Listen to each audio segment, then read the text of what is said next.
sadness that I was carrying around for a long period of time, and that would kick in now and again without my permission. In other words, I could have times when I was doing really fine and feeling good, and then all of a sudden I get sad for no reason. I don't know what's wrong with me. I just kind of get a bit like drained and so forth. And these particular losses that I had really affected my motivation, my willingness, my happiness, my ability to get on with other people, and just my whole general energy level in life. And so these things didn't just affect me, it also affected people around you. So because if you're not feeling good yourself, you're going to have that effect on others. Okay? Now, before we continue, I want to just find out from yourself, and this is another test, an experimental test on use of the chat. Okay? So if you can pop your answer to this into the chat. Okay? This is a webinar, remember, not just a lecture. I'm not going to be just talking at you. I'm going to be talking with you, hopefully. And anybody on the other channels of YouTube, Facebook, and Instagram, you can put your comments in, it'll come straight around to me. But I see everybody in Zoom directly in front of me here, so you're the ones I can get to directly. Okay, so the question is, why are you here tonight? Why did you click into this webinar? What is it that you want to improve about yourself? Maybe it's not about you. Maybe you want to help somebody else. So what is it that you would like to improve in terms of this subject? And I'm going to use this to kind of gear where I'm going to go with this lecture to see if there's things that I'll put in and things that I might take out. So if you don't mind popping that in the chat, that would be great. I'm just going to highlight you there. Andrew, Nikia, hi Nikia, and person, I like saying this, person ending in phone number 8059. Not to put you on the spot or anything. Just let me know why you came tonight. What is it that you want to find out? Is it just general interest, or is there something that you'd like to improve? Pop your comment into the chat. I'd really like to see what's there for you, what you want to improve.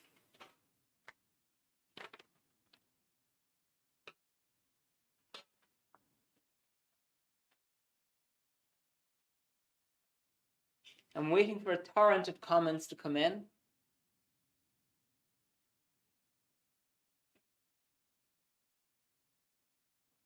But there's nothing. That's fine. Okay. Look, if you do want to send me a message, you can either pop it in the chat, it goes to everybody, or you can send it directly to me and I'll see it here, right? If you'd rather do it that way. Because sometimes people don't want to kind of get their thing called out. Okay. So let me go into this with you. And look, I'll ask you a couple more questions throughout. If you feel like it, you can participate and pop it in. If you have any questions as we're going through, just let me know. So let's launch straight into this.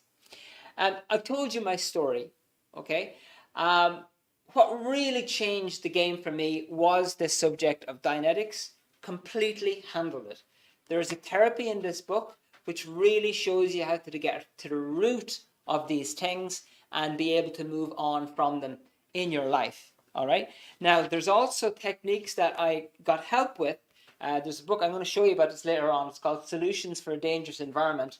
And there's what we call an assist here, which is basically how to help somebody to recover from a loss. So if you meet somebody who is being affected by a loss, there's things that you can do to help that person on an immediate basis without getting into the full therapy that's explained in this book straight away. All right. Now, I'm sure you've all heard the next thing, okay? That time is a great healer, okay? And you can let me know if you've heard that. Time is a great healer. Look, Vincent, all you have to do, everybody suffers from loss. People say this to me, by the way. Everybody suffers from loss. It's a natural part of life. You just have to learn to live with it. And you have to learn to let it go. And you know what? It'll be all right in time. Okay? The truth is that it does take time to recover from a loss, naturally. And it takes different lengths of time for different people. So if you've lost a friend, or if you've lost a family member or a child, a parent, lost a business, been through some trauma, it's not like one day it happens to you and the next day you're grand. It doesn't really work like that. It takes time to grieve. And as I said, it's handled by different people in different ways. Sometimes people need to have have the tears flow out. Sometimes people need to go and meet friends for a while, or disconnect, or go for more walks. And it does take time for you to get over the immediate impact of a loss. And what I showed you in this book, there's some really nice techniques in this book. What have we got here? We've got 7 or 8 really, really good, effective techniques that would help you to do that. Okay? But what about if you've suffered from a loss and it's like 5 years ago and you still haven't moved on from it? You still haven't it still hasn't changed. Or there could be a situation where you're not feeling great, but you just don't know why. You're sad all the time, but you just don't know why. So I'm going to explain to you exactly why it is that you've got such trouble moving on from losses. Because what should happen is that you experience a loss, you grieve for as long as it takes, and then you're able to move on with life. Okay? So here we go. And here is, we're getting into some basics here. The first thing that happens before you feel sad again, so let's say your loss was 5 years ago. The first thing that happens before you experience the emotion, the sadness, is the thought. Okay? In other words, you start thinking about the person. Okay? So let's say you lost your granddad and you're working away fine, and then you see a photograph of him and you start thinking about him. What happens then is the emotion. So thought comes first. After that comes emotion. So for example, you start thinking about your granddad again, you start to feel very, very sad and get upset, maybe start crying, and then the action follows through of the tears or whatever actions you take. Maybe you want to then kind of decide you're just going to turn on Netflix for the night, or take out a bottle of wine, or, your actions are determined by your emotions, but your emotions are determined by your thoughts. So, for example, if you came home from work and you hadn't seen that photograph of your granddad, so you weren't thinking about him, you might still be at that same emotional level as you were beforehand. So what happens first is you start thinking first, and then the emotion, and then the action. Now, sometimes it happens that that thinking is kind of happening in the background. And I'm going to tell you why that is in just a second. So before you start feeling sad or getting emotional or whatever, before that emotion kicks in, something happened with the thoughts. You start thinking about the person again. Now, the fact is this: there is something affecting you without your consent, which can affect the way you think. I'm going to tell you what that is right now. It has to do with this thing that we're carrying around called the mind. Now, your mind is simply a collection of your experiences from the past. So everything that you've experienced is stored in your mind, okay? And in picture form. So as an example, try to remember your breakfast. Okay, did you do that? Okay, now if you could, and you can pop it into the chat if you could, it'd be great if you could, that would be fantastic. If you could remember your breakfast, what you saw there was a picture, and your mind records pictures all the time so that you can be more intelligent about what decisions that you make in life. So if you eat an apple and it's very, very hard on your teeth, you know not to buy such an apple again because you don't really like it or whatever. But if you buy an apple, red apple say, and it's nice and soft and juicy and it's delicious, you remember that so that you know, okay, you know what, I'm going to get red apples, not green apples. Okay? So your mind and the information that you have stored and your experiences determines your thought. So for example, if you learned how to get to Tesco.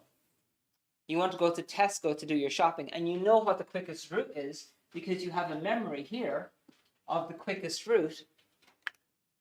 You'll decide, okay, you know what, I need to go get the shopping.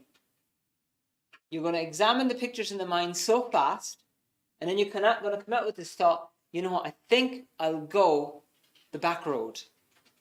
And then the emotion comes in of interest or enthusiasm, and then the action follows. Okay, now, there is a compartment within this mind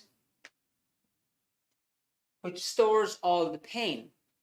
So all of your losses, it also stores physical pain as well. All of your losses are stored in a compartment of this mind called the reactive mind. It's called reactive because it's push button. So if you lost a child, when the pain hits, this normal recording mechanism of your mind switches off to some degree or dims down, and the information gets stored in here. So we could call it a little separate compartment, and a compartment of pain. Records, or you could call them memories of physical pain or emotional pain. They don't get stored in this normal section. They get stored in a reactive section called the reactive mind. And as I said, the reason it's called reactive is it's push button. So all it takes is, let's say you lost your dog. Let me attempt to draw a dog here. I went to Latin classes instead of art in school. So what you're about to see is all I can do. Okay, that, my friends, is a dog. Okay, so you lost your dog. Okay, and that was, I don't know, when you were 10 years of age. Okay, and now you're walking down the street. And just see if I can make this up again. Okay, now you're walking down the street and you see a similar dog. All right, now you might see it consciously and it might remind you of the dog, in which case this loss gets triggered and it starts affecting your thinking. You start thinking about this dog and you can't really shake it. It's not easy to shake. It reminds you of your dog you lost, and you start thinking about the dog, and then you start feeling sad or getting upset. Now, it could also happen that you're walking down the street and you see a similar dog to the one you lost, but it's just out of the corner of your eye. You don't even realize that you've seen it. In other words, you've seen the dog. There was enough similarity to what happened before to make it react or trigger. So this thing is starting to trigger, is starting to affect your thinking without you realizing it. And then you start to feel sad, but you don't know why. In other words, at 2 o'clock in the afternoon, you were feeling really happy. Now it's 4 o'clock and you're feeling sad, and you don't quite know why. You think it's the weather. You think it's because you didn't take your vitamins today. You think it's because the boss got angry with you earlier on, and that's why it's a delayed reaction. But in most cases, what's happening is something in your environment triggered something buried in your reactive mind without your consent. Let's take another example. Let's say you're in a relationship and you love this girl to bits, and she said goodbye forever. Okay? So the relationship was ended. Okay? And that happened 5 years ago, and so forth. And you've managed to kind of move on from that eventually. You grieved and you kind of got over it to a certain degree. But the thing is, and this is the problem, is that the loss didn't go away. These things don't go away by themselves. They might move into the background for a while, but they don't go away. All right? So now, a person has had this loss of a girl he loved 5 years ago. Now, he's in a new relationship. Okay?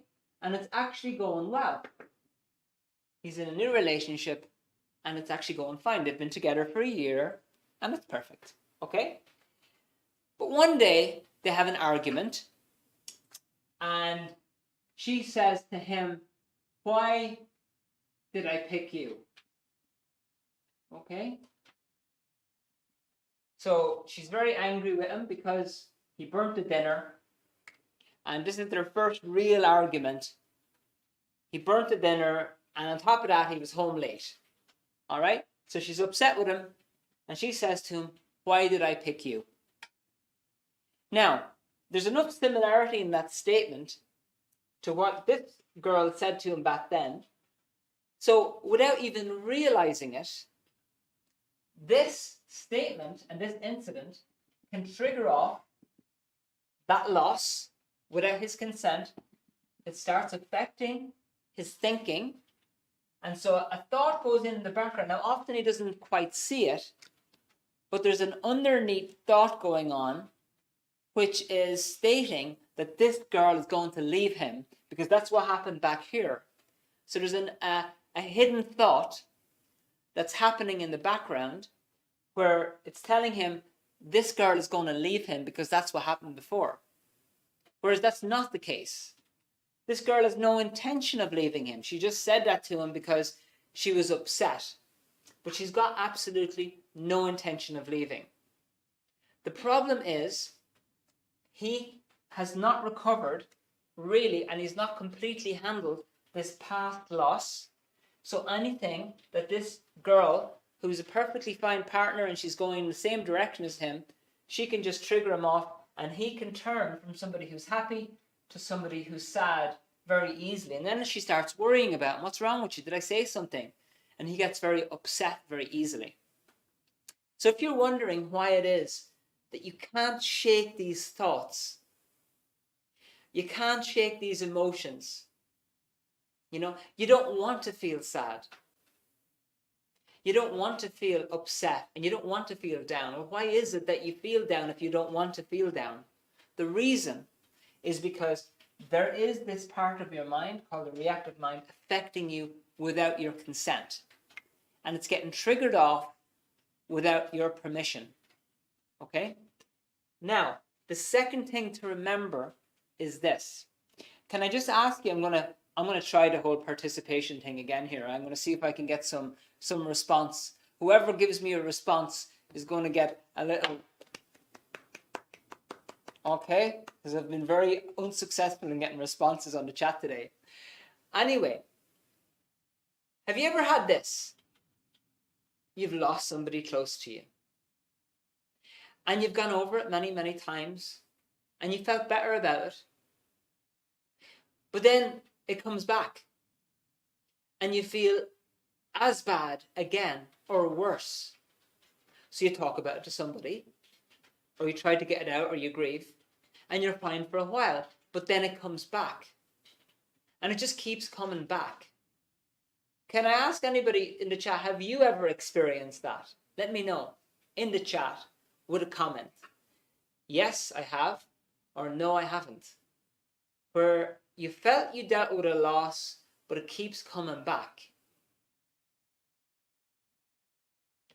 Again, maybe like a couple of weeks later, or it could be a couple of years later. Anybody?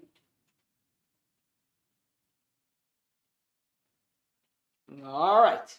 Well, if you do want to participate and pop in the chat, please do. I'd be happy to see it. Okay. So, the reason why this thing doesn't go away, you've had a loss. Oh, Helena, thank you very much. Okay. Yes, your dad passed away 6 years ago, and I lost my dad too. Okay, so I understand how you feel. I really do. When you lose a parent, or a family member, or a friend, so much love has gone into that person that the loss of that person is a huge blow. It's a huge blow.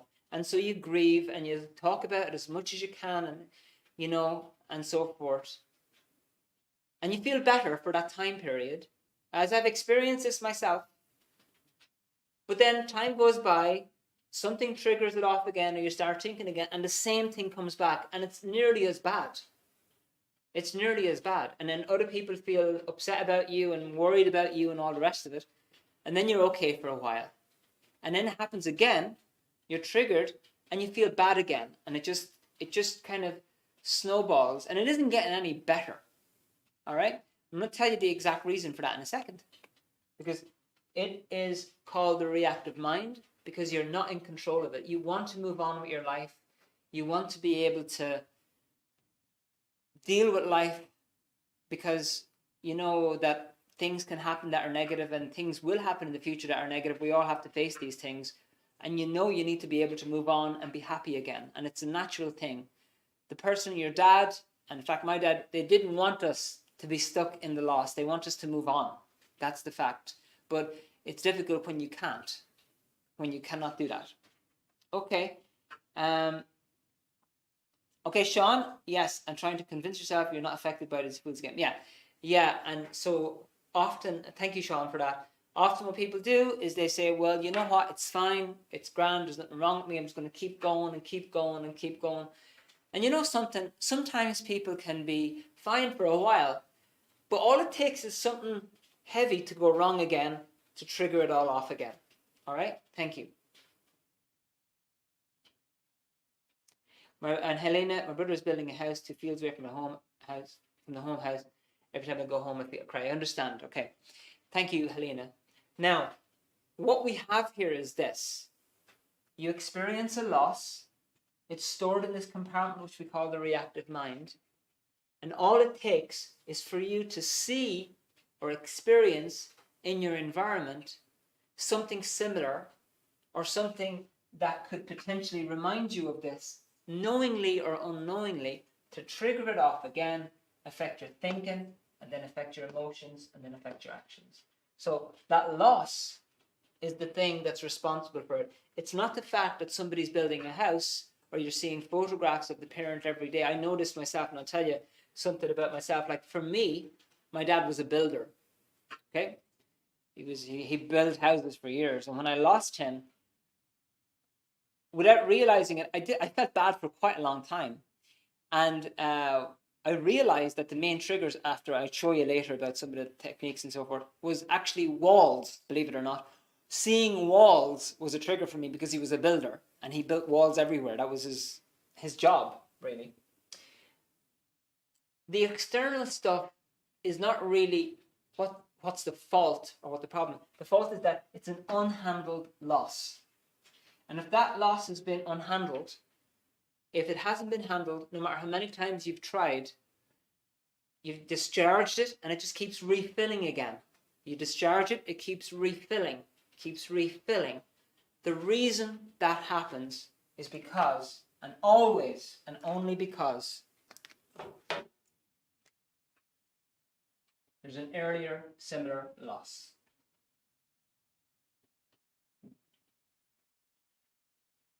Earlier similar loss. Now, you might think, you know something, Vincent, that's fine. That's fine. But this one was big enough, and I understand that.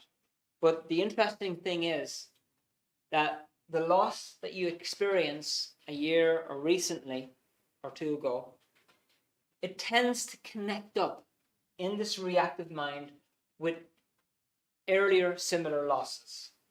Okay? Earlier similar losses. Earlier similar bad experiences, and sits as the most recent incident on a chain.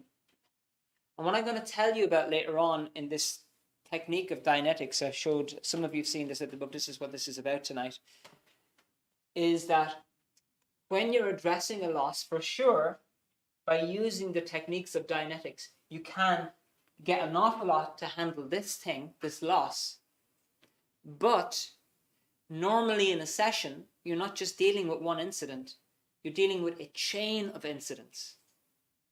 So for example, if somebody lost a friend last year, they were knocked down by a car, okay, that's a massive loss. And that's all they can think about. That's all they can remember, because it's the one that is so solidly stuck. But what they don't remember, and what they don't quite see, is the fact that they lost another friend 10 years before that, who also got knocked down by a car. And then there's an earlier loss where a relative, a cousin, got knocked down by a car. And there's an earlier loss when a brother or sister got knocked off their bike by a car, and maybe there's an earlier time when the person themselves actually got knocked down by a car. So what I'm trying to tell you is this, is that it's very important to handle that particular loss using the exact method that's explained in the book. But it's equally as important to understand that if that doesn't clear up, it always means there are earlier incidents on the chain. And what you have to do, and what's explained in Dianetics, is you have to get to the basic. Because if you don't get to that basic and clear that up, this is the source, this is the real source which feeds all these incidents and keeps charging them up, keeps charging them up. So if you handle each one of these, but you didn't handle that one, it just keeps charging it. As time goes by, the more it gets triggered. So in every session of Dianetics, when you're trying to handle losses, you're not only handling the particular loss that you're affected by, but you also need to handle the earlier incidents on the chain until you get to the basic. And there could be several different types of chains. For example, there could be a car crash chain, or there could be loss of a family member chain, loss of a business chain, loss of a job chain. So there are different chains of incidents that the person is getting affected by. It's not just one incident. Okay? And everybody wants to live. We all want to live. We all want to get on with life. We want to be happy. But what this reactive mind does, it's kind of there, and it was originally designed to kind of protect you from pain. But it's not a very logical part of the mind.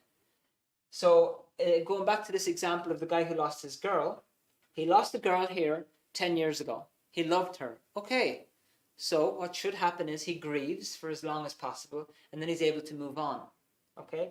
And so in a new relationship, he should be able to just make this a new, fresh relationship and for everything to be happy again.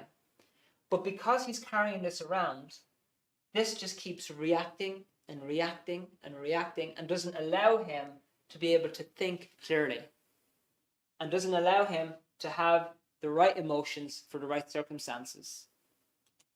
Okay? So that's the most major thing, is these losses don't just go away by themselves. They get buried in the reactive mind, and quite often, as you start into a Dianetic session, yes, you'll be aware of this, but you'll be amazed to find out that there are earlier buried losses on the same chain.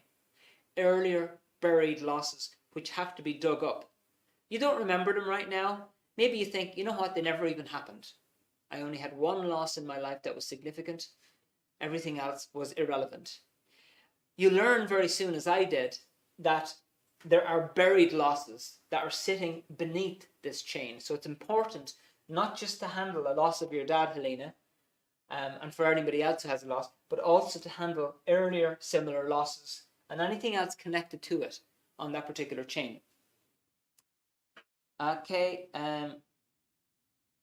okay, Helena, it's where we would have done the hay and great memories, but he's not part of this memory. Okay, I understand. Yeah, I can see what you mean. So you see the memories, you see the situation, and then there's somebody missing from it. So it's a kind of a trigger. But honestly, it shouldn't be like that. It shouldn't be like that, Helena. If it's been so long, like I know it takes different lengths of people, different times to grieve, but your dad would have wanted you to get on with life and to live and to be happy. And this is what needs to be handled. Okay, so thank you very much for that. Okay, now, so that's the first and most important thing to remember, is that there's a reactive mind, it stores the pain, and it has to be cleared up as soon as possible. Okay, the next thing I want to go over is this, and this is a popular Irish expression. And this popular Irish expression, you can let me know if you've heard this. You can pop it into the chat if you don't mind, or give me a thumbs up, whatever you prefer. Oh, listen, it'll be grand. We'll handle that all tomorrow or the next day. It'll be grand. Don't worry about it, it'll be grand. we'll leave it for now.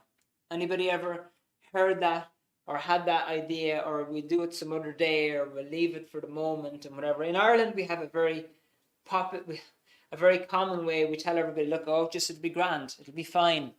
You know, don't be worrying, we'll do it tomorrow. Worried about that at some other time. If you've heard that, or even thought it yourself, pop it into the chat. The problem with not handling this stuff immediately is that it grows. And what that means is that every time, well, let's just take this example again. He lost his girl, now he's in a new relationship, and every time they have an argument, he gets stressed, it affects his thinking, and it makes him sad. Every single time that happens, a new incident gets added to the chain. In Dianetics, we call it a lock. Now, it's not a loss, but it's a reminder of a loss. Okay, Sean, thank you. It's not a loss, but it's a reminder of loss. So every time you get reminded of a loss, knowingly or unknowingly, and it affects you, it forms a new incident on the chain and makes your reactive mind bigger, which absorbs more and more of your energy. And that's just one incident. So what I'm saying to you is that people say to me all the time, Vincent, look, losses are a natural part of life. People just have to get on with it, and you know, they've got their own ways of handling it and all the rest of it. And I say, that's fine. People take walks and they try to get busy, and they, you know, keep themselves as busy as possible, and they go to the gym much more, they listen to music much more, so they're not thinking about the person they lost, or they don't go to certain places because it reminds them of the person they lost. So people have all sorts of different tricks and ways of kind of trying to handle this type of stuff. But if you don't handle this pile of chains of losses and incidents, it grows. And the more it grows, the more buried that stuff becomes, and the harder it gets to find. And it absorbs more and more of your energy, more and more of your time, more and more of your life, and more of your vitality. Okay, next question I have for you is this. In Ireland, we have obviously friends that we talk to about different things and so forth, and if you have a problem, usually you will discuss it with the person that you trust the most, and you're able to talk to certain people, but maybe not others. But this is also a very popular expression. I handle it myself. I don't need any help. Okay? I'm going to get rid of this chain for a second. Let me know if you've heard this from people that you've tried to help. I don't need the help. I'll sort it out myself, Vincent. I'll sort it out myself. You know, in time, I'll work it all out. Anybody ever heard that before? If you have, please pop it into the chat or give me a thumbs up, whatever you prefer. I don't need the help. I'll do it myself. I'll do it on my own. Now, the thing about that is that it's not perhaps a wrong attitude. Everybody wants to handle their own problems, and we all have pride, and we want to deal with our own issues. We do. We don't want other people coming over and sorting out our own issues. The problem is that this stuff here is buried. Now, not the incident or the loss that you're aware of, but everything else is nice and packaged down and so forth. So you can call this bad news or you can call this good news, is that you actually do need help on these matters. Specifically to do with this. Help. In other words, somebody helping you. Now, I'm not talking about, oh, he's going to go and get help, because often that's associated with a subject that I really don't like. And that is this whole philosophy of pumping people full of pills for their own happiness. Oh, just come here. How are you feeling? I feel sad. No problem. It's genetic. here's a pill. We can't do anything about it. Good luck to you. You know, or you get upset all the time. So we're going to stick a label on you now. You've got emotional upset disorder, right? I don't like those labels. I don't like that approach. And I came across this in the 90s because it's the most traditional method I found and the most effective method. So when we're talking about help, we're talking about genuine, traditional help, what we've had throughout the years. Okay? Yes, Eileen, thank you. Yeah, I'm going to handle it by myself. You try to help somebody who's suffered from a loss and they say, no, it's fine. I'll handle it myself. I'll take care of it. Okay. Now, in Dianetics, which is the subject that I encourage you all to do, I really do. I don't, like, sometimes it's very hard. Like, I've experienced huge change from this. I've helped a lot of people to handle emotional losses and so forth. But it's very difficult to try and tell somebody, oh, listen, you should do this, it'll be all grand. But until you start on it, you won't know whether it works or not. And so my job here is I want to try and encourage you to do something about it fast and get it handled. Okay, Sean, you knew somebody who'd say that quite often. Yeah, I don't need the help. I'll be fine. But it doesn't work. If you're trying to handle it on your own, it doesn't work. It doesn't handle it. Yes, you might get some temporary relief, but this stuff is so buried that you need somebody else to help you and to guide you to uncover it and handle it. And so we're going to go on to the next part, which is the solution. Now, as I explained throughout the webinar at different times, there are various things that you can practically do with people. There's a little booklet I'm going to show you at the end, Solutions for a Dangerous Environment. Yeah, they get worse, Sean is correct, they often do.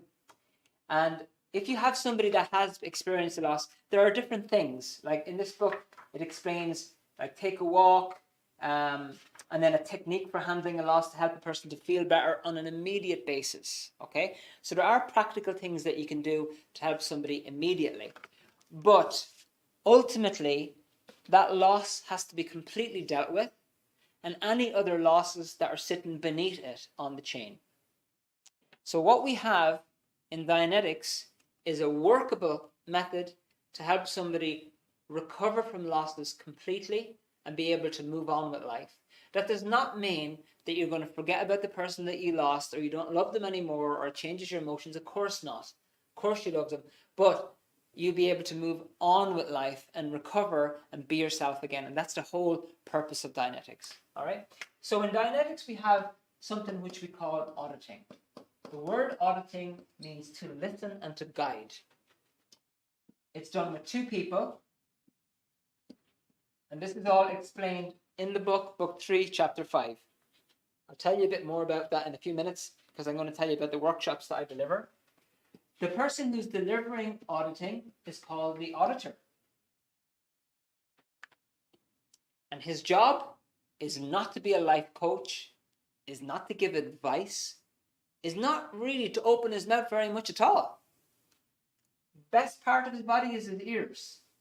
His job is to listen and to guide. That's it. Listen and guide. Not make an opinion, not tell the person what to think, not give his own opinion about what's going on. It's just listen and guide.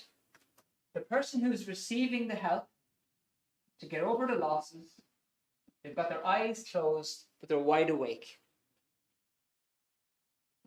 And this person we call a pre-clear. Pre means before, and clear is the end result of Dianetics. So Dianetics is not something that you're going to do forever. It's not a way of life, something that you do for 15 minutes every morning, something that you have to positively think yourself. It's not about that at all. The end result of Dianetics is called clear. And clear basically means you back to yourself again. That's basically what it means.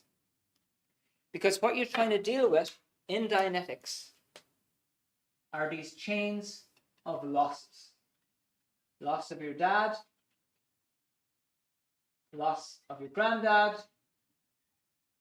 loss of your grandmother, and whatever else is down here until you get to the basic. Because this one, if that's not found and not handled, what happens is it tends to re-energize these ones that you thought you've already handled. And the way you handle it, the way you do it, is in the book, there's a 10-step procedure, okay, steps 1 to 10, which is done in a very exact way to help the person to return to the incident, re-experience it while he's wide awake, and be able to go over it with the auditor. And the auditor runs that incident with the person as many times as it takes in order to completely clear up any stress and pain that's actually still stored in that incident. If that incident does not handle, it means there's an earlier incident connected to it that has to be uncovered. And quite often what will happen is, as you're going through this one will come to view. As you go through that one, this one will come to view. And as you go through that one, this one will come to view. So it's a bit like clearing off the stuff that's sitting on top of the basic. So in this Dianetic session, you're not particularly only dealing with one incident, you're dealing with a chain of incidents until you get to the basic. And you do that with many chains over many sessions. And a Dianetic session is not just chitter chatter, let's tick-tock talk about anything and everything. It's a very exact, precise way of doing it. There's a set of rules that the auditor has to follow in a session to make that session work properly. And there's some basics that the preacher has to keep in, like enough food, enough sleep, and so forth. And these are things that you learn on the workshops, which I'll be telling you about. Okay, so that's what it is. It's done with 2 people. The technique is explained in the book, and it's about fully clearing up the chain of losses, not just the one loss. Now, it does happen that a person handles the primary loss and it makes a huge difference in their life, and they feel much, much, much better. And they feel like, you know what, I've completely cleared out, I feel great now. It's good, and that could last actually for years. But it's important to make sure that everything here is handled, because if not, it can often trigger off again. Because the root of the pain and the charge hasn't been handled. And so all it takes is enough triggers to happen again to bring the whole thing back to life again. This is why you could be talking about things until the cows come home, incidents that happen to you over and over and over again, and it makes no difference. And the reason is because you haven't got to the bottom of the chain. And that's what you're taught to do in Dianetics. And in our Dianetic Center, we train people on how to audit, and we also deliver this. But anybody can use the techniques of the book at home with a friend or a family member. Okay. Now, I want to tell you this, is that, and just think about this, you don't have to write this down. Let's say you've got all this grief and all this loss, and you don't do anything about it. In other words, and when I say anything, I mean you don't clear up these past losses or this chain. If you didn't do that, and let's say you had 5 or 10 chains of losses, what do you think it's going to be like in 5 or 10 years if you don't handle it? I'll leave that with you. Because quite often a person just goes numb after a while. They even forget what they used to be like. They think, well, now this is the way I am. I'm just a depressed person, or I'm sad all the time, or I'm grumpy, or I have no motivation, and that's just who I am. They tend to grow to accept a condition that's not really true, because it just gets lost. But what would it be like if you could clear up all these things? You got your vitality back. You got your interest in life back. And you were able to deal with losses that came your way much, much more easily. What do you think of a difference that would make in your life?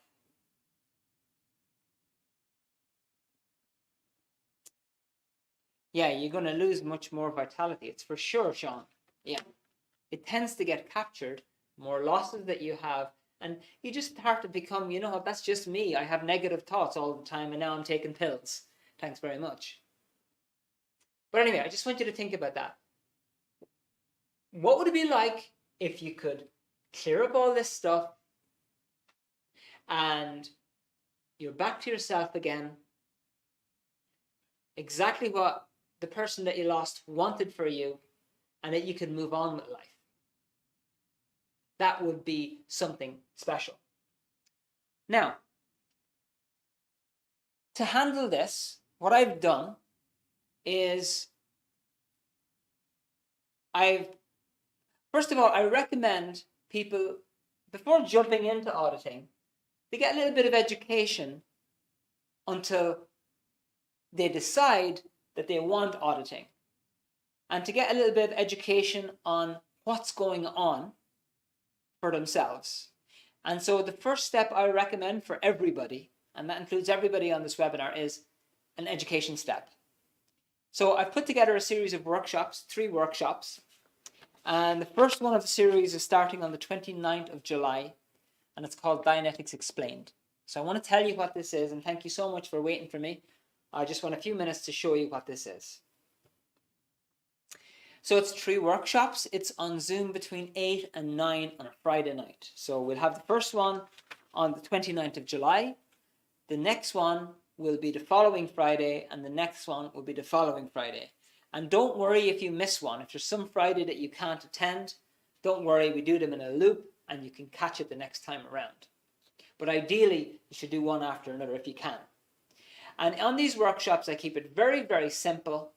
We just go over one basic at a time. And at the end of the purpose of it, at the end of the workshops, is that you've got more stability, you've got more knowledge, and you know what to do yourself, and you'll know whether you want to continue with Dianetics or if you just want to leave it for another day. Okay, so workshop number 1 is basically called The Mystery of the Mind. And I'm just going to clarify what the mind is, because it's very straightforward. We'll clarify how is it that you know you're making the right decisions in your life, and what is everybody in the world trying to do. That's just a touch of it. In part 2, which is called The Mother of All Unwanted Thoughts, we'll really dig in to that root that I explained right at the basic. We're going to just concentrate on the basic incident and what started off all the trouble. And this will explain to you why it is that sometimes you don't think very rationally, or you have strange thoughts that affect your emotions and then affect your actions. And then part 3 is the effect of emotional trauma and loss. And again, I do a particular module on this alone because it's so important. In fact, it's one of the primary things to handle when you start off in Dianetics is losses. People can have had all sorts of things happen to them, but losses are a huge, huge part of that. Now on these modules, I touch over 3 key basics. But I also want you to have the book, the Dianetics book itself, and so I've included that in the package. So with the workshops, you also get the Dianetics book, okay? And this book has got like 500 pages on it. It's got a wonderful glossary, and it will make sense to you when you start reading it. It's just a very, very logical book. And I fell in love with this when I got it because it just makes sense. It's not glossed over and made to look prettier than it is. It's just basic. There you go. This is what's happening. Those are the facts. This is what works. Just go and do that. And when you do it, when you start using it, you'll see. All right? And you can start using the book straight away. So the book is included. If you're not a book reader, there is also the option of getting the DVD instead. Now the DVD is a 2-set DVD package, which is 32 mini movies, 4.5 hours long, and it goes over all the basics that are in the book. So the workshops include the book, and that book or DVD is sent out to you with free shipping. Okay, and the cost of the workshops is €30. That's what it is. Now, if you do it tonight before 9:30, to encourage you, it's €20. So we put that there, and there'll be a link going up in the chat there. Mandeep has kindly put it up there for me. If you enroll on it tonight before 9:30, it's €20. And the reason I put that there is because just to encourage people to get going. Because quite often people say, oh, you know what, I'll think about it, and this whole thinking thing just goes on for too long and they never do anything about it, The information that I'm going to give is absolutely vital to understand what's going on with you so that you will be able to make an informed decision about how to handle and improve your life. And look, if all these workshops did for you was help you to be yourself again and to handle painful experiences that happen in the future with more strength, it'd be worth it, right? Or if all it did was help you just to be able to move on from your past losses and to get rid of the pain from your past, I think that would be worth it as well. And you can do the maths on it, right? If you were to buy this book on its own, on our website, it's €20. Okay, just the book. So you get the book and the workshops for €20. So yeah, it doesn't take a mathematician to work out how much the workshops are exactly. They're basically come free. They're free in the package. Now, I really do want you all, anybody who's on Zoom or anybody who's on YouTube or Facebook or Instagram, to really consider joining. Don't consider for too long, but joining me for these modules. I will personally take care of you. I'll make sure that you understand every section. My email address will be there for any questions that you have after the webinars. Each one of these modules, you can ask me any questions and I'll be able to answer any personal questions that you have. And I'll basically be able to tailor it for you because usually we have kind of a small group on the actual modules itself. It's worth it. And as I said, the whole idea is to give you more knowledge so that you then can make a decision where you want to take it from there. But at least give it a chance. As I mentioned, I came across this in '92. I've always had the desire to help other people. This works. I don't like other approaches. There's some approaches that people use that are helpful, but I find a lot of them are temporary. They make you feel good for a few days or a few weeks, and then you're back to feeling terrible again. This stuff really gets to the root so that you can completely clear up this stuff for good. And that is why I've been promoting this for so many years. Okay. Folks, I hope you enjoyed this webinar. I'm going to end it in a moment and I'll leave the chat open for any questions. In fact, I'll stay around for anybody who has any questions. So I'll be able to answer any questions that you have on the chat. So remember that, and by the way, I forgot something. If you enroll tonight, this book will be also included, the booklet.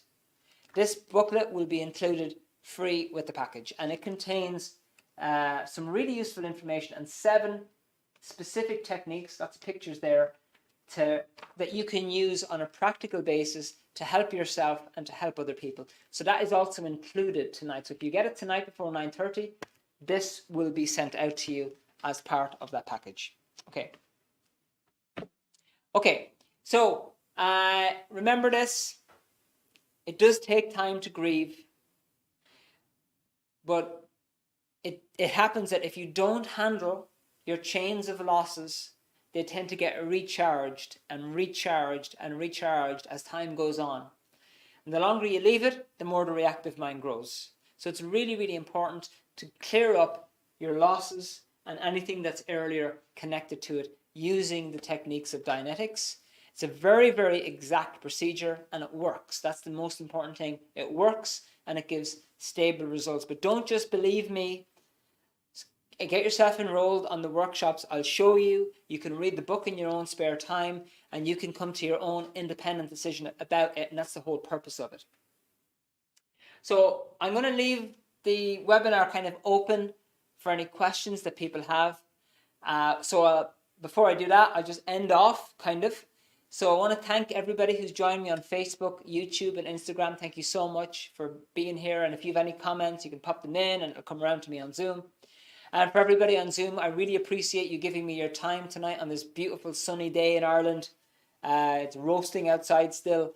Thank you so much. So if you have any questions, please take the opportunity to pop them into the chat now, and I will answer any questions you have. So thank you, Eileen, Nikia, Helena, and Sean. It's been an absolute pleasure having you here. If you want to sign off right now, it's totally fine. I won't take offense. Thank you so much, and have an absolutely beautiful evening. Okay? Thank you. All right, and so now we go on to question and answer time. So that's that part of the webinar over. Okay? And so who we have left? We have Eileen, Nikia, Helena, and Sean. Nobody left. Okay. Perfect. I love to see that. And so look, I know, Sean, you put a question there and I'll answer that in a second. You can put any question in the chat. I don't mind. Anything. And if I can answer it, I will. And I'll do my very best to answer the questions. And by the way, Helena, you're very welcome. Okay, Sean.